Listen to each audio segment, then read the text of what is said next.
Hello दोस्तों, कैसे हैं आप लोग। मुझे उम्मीद है कि आप लोग अच्छे होंगे और अच्छे से पढ़ाई कर रहे होंगे।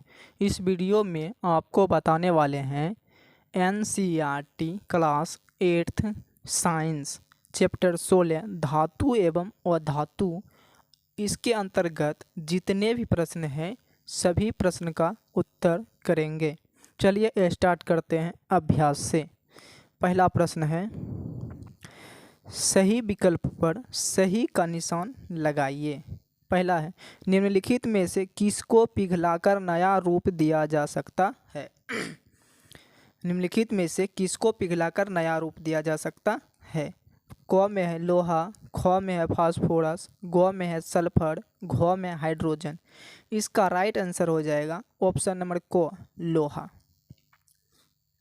क्लियर है। अगला क्वेश्चन है, निम्नलिखित में से किसको पीटकर चादरों में परिवर्तित किया जा सकता है। जिंक को, फास्फोरस को, ऑक्सीजन को, सल्फर को। किसको पीटकर चादरों में परिवर्तित किया जाता है। जिंक को पीटकर चादरों में परिवर्तित किया जा सकता है।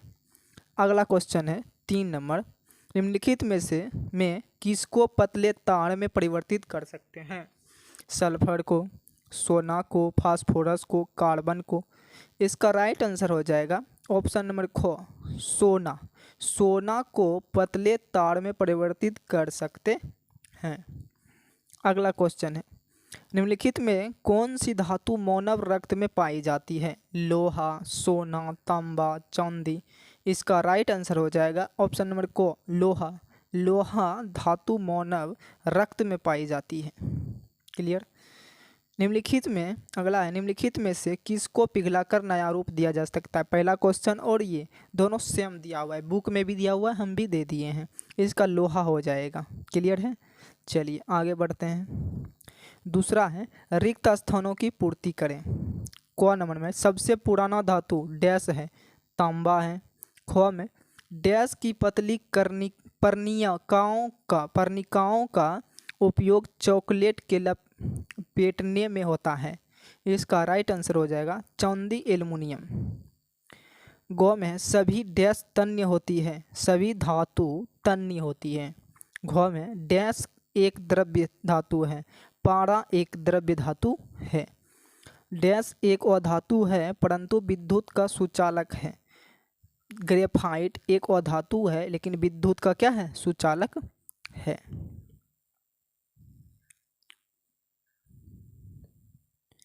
अगला क्वेश्चन है तीसरा, यदि कथन सही है तो टी और यदि गलत है तो कोष्टक में एफ लिखिए। क में है सामान्यतया अधातु अम्लों से अभिन्न अभिक्रिया कराते हैं। गलत है, फॉल्स। सोडियम बहुत अभिक्रियाशील धातु है। हाँ सही है, ट्रू। कॉपर जिंक सल्फेट के विलयन से जिंक विस्थापित करता है। फॉल्स है, गलत है, एफ। लकड़ी उष्मा का सुचालक है। गलत है, कुचालक है। फॉल्स। कोयले को खींचकर तार प्राप्त किया जा सकता है। गलत बात है, फॉल्स।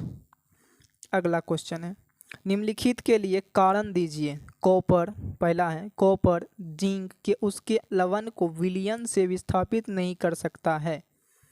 इसका उत्तर हो जाएगा कॉपर जिंक को उसके लवण यानी जिंक सल्फेट के विलयन से विस्थापित नहीं कर सकता, क्योंकि जिंक कॉपर से अधिक अभिक्रियाशील है। एक अधिक अभिक्रियाशील धातु कम अभिक्रियाशील धातु को विस्थापित कर सकता है, परंतु कम अभिक्रियाशील धातु अधिक अभिक्रियाशील धातु को प्रतिस्थापित नहीं कर सकता है। ख में है फास्फोरस को पानी में रखते हैं जबकि सोडियम और पोटेशियम को मिट्टी के तेल में रखा जाता है। ऐसा क्यों होता है कि फास्फोरस को पानी में रखते हैं और सोडियम पोटेशियम को मिट्टी में रखते हैं। इसका उत्तर हो जाएगा फास्फोरस को पानी में रखते हैं जिससे यह हवा से अभिक्रिया नहीं कर पाए, क्योंकि यह हवा से अभिक्रिया करता है तो आग पकड़ लेता है, जबकि सोडियम और पोटेशियम जल के साथ आसानी से अभिक्रिया करते हैं। यही कारण है कि इसे मिट्टी के तेल में रखा जाता है। यह मिट्टी के तेल से अभिक्रिया नहीं कर पाते हैं। क्लियर है। अगला क्वेश्चन है ग में, नींबू के अचार को एल्युमिनियम पात्रों में नहीं रखते हैं, क्यों नहीं रखते हैं? उत्तर हो जाएगा नींबू के अचार में अम्ल होता है, उसको धातु के बने पात्र यानी एल्युमिनियम पात्र में नहीं रखा जाता है, क्योंकि ये धातु उन अम्लों से अभिक्रिया कर हानिकारक पदार्थ लवण और हाइड्रोजन गैस बनाते हैं। इस प्रकार खाद्य पदार्थ खाने लायक नहीं रह पाते हैं, इसीलिए नींबू के अचार को एल्युमिनियम के पात्रों में नहीं रखा जाता है। क्लियर है? अगला क्वेश्चन है 6 नंबर। नीचे दिए गए कॉलमों का मिलान कीजिए, कॉलम 1 कॉलम 2। सोना का मिलान हो जाएगा आभूषण से, आयरन का मिलान हो जाएगा मशीनें, एल्युमिनियम का मिलान हो जाएगा खाद्य सामग्री लपेटना, कार्बन का हो जाएगा ईंधन, तांबा का हो जाएगा बिजली के तार, पारा का मरकरी मतलब थर्मामीटर, मिलान चिन्ह हो जाएगा। क्लियर है? अगला क्वेश्चन है क्या होता है जब में मैग्नीशियम रिबन के दहन के फलस्वरूप प्राप्त राख को जल में घोला जाता है और इसमें लाल लिटमस पत्र काला हो जाता है? इसका राइट आंसर हो जाएगा मैग्नीशियम रिबन के दहन के फलस्वरूप प्राप्त राख को जल में घोला जाता है और इसमें लाल लिटमस पत्र काला नीला हो जाता है, जो कि क्षारीय होने का सूचक है, यानी उसके राख को पानी में मिलाने के बाद घोल क्षारीय गुण के हो जाते हैं। क्षार का गुण है कि लाल लिटमस पत्र को काला या नीला कर देता है। पहला point magnesium plus oxygen equal to हो जाएगा मैग्नीशियम ऑक्साइड हो जाता है, जो कि उजला पाउडर बनता है। दूसरा पॉइंट है मैग्नीशियम ऑक्साइड प्लस जल इक्वल टू मैग्नीशियम हाइड्रोक्साइड बनता है, विलियन। अगला है ख में बंद शीशी में जलते चारकोल को डालकर पानी डाला जाए और नीला लिटमस पत्र डाला जाता है, शब्द समीकरण लिखिए। उत्तर हो जाएगा charcoal plus oxygen equal to carbon dioxide होता है हवा से।